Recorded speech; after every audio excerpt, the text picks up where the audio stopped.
Assalamualaikum warahmatullahi wabarakatuh. Perkenalkan, nama saya Nevi Agus Weningsi dengan NIM C1B020092 dari R006 Manajemen. Di sini saya akan menjelaskan mengenai manajemen kas dan setara kas lainnya dengan dosen pengampu Dr. Haji Tana Aurora Lubis SEMM.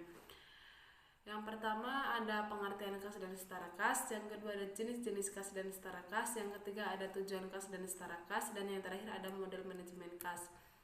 Yang pertama itu pengertian kas dan setara kas. Kas adalah suatu harta kekayaan yang memiliki sifat lebih likuid dan berjangka waktu lebih pendek untuk bisa dimanfaatkan secara bebas dalam pendanaan operasional perusahaan.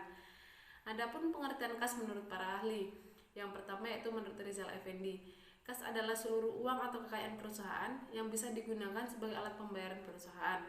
Yang kedua yaitu menurut Dwi Martani, kas adalah suatu aset keuangan yang paling likuid dan bisa digunakan untuk kegiatan keberlangsungan perusahaan.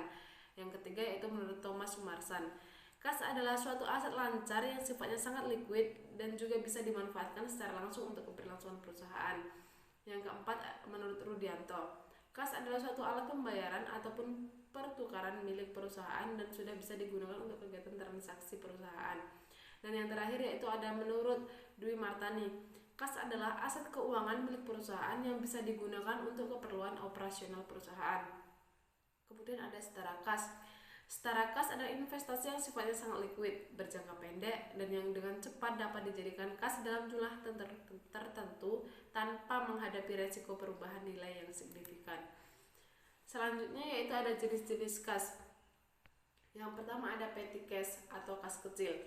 Petty cash adalah kas dalam bentuk tunai yang disiapkan oleh perusahaan untuk membayar berbagai pengeluaran yang nilainya relatif kecil dan tidak ekonomis bila membayarnya dengan cek. Yang kedua ada cash in bank atau kas di bank.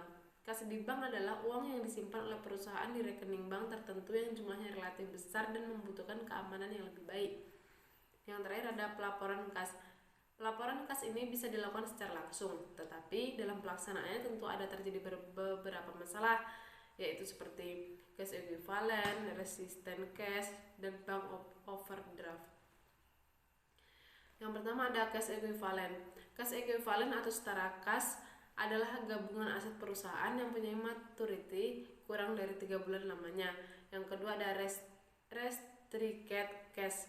Restricted cash adalah suatu bentuk kas yang secara sengaja dipisahkan oleh perusahaan untuk melunasi kewajiban di masa depan yang jumlahnya cenderung sangat besar. Dan yang terakhir ada bank overdraft. Bank overdraft merupakan cek yang jumlah nilainya lebih besar daripada rekening bank. Kemudian ada tujuan kas dan setara kas. Tujuan kas dan setara kas yang pertama yaitu untuk memeriksa apakah terdapat internal kontrol yang cukup baik atas kas dan setara kas serta transaksi penerimaan dan pengeluaran kas dan bank. Yang kedua untuk memeriksa apakah saldo kas dan setara kas yang ada di laporan posisi keuangan neraca pertanggal laporan posisi keuangan neraca betul-betul ada dan dimiliki oleh perusahaan. Yang ketiga yaitu untuk memeriksa apakah semua transaksi betul-betul terjadi atau tidak terjadi. Yang keempat untuk memeriksa apakah transaksi sudah dicatat secara akurat. Yang kelima untuk memeriksa apakah ada pembatasan untuk penggunaan saldo kas dan setara kas.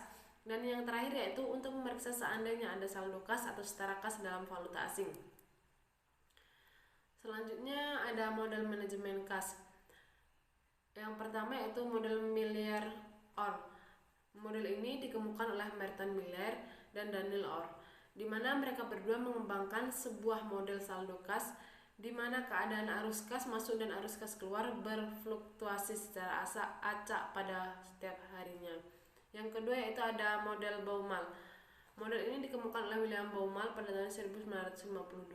Model ini beliau merupakan seorang ekonom pertama yang menjelaskan mengenai model formal dari manajemen kas, yakni dengan memuaskan opportunity cost dan trading cost. Model ini bisa digunakan untuk menentukan suatu target saldo kas. Demikianlah materi yang dapat saya sampaikan, kurang dan lebihnya saya mohon maaf. Saya akhiri, wassalamualaikum warahmatullahi wabarakatuh. Terima kasih.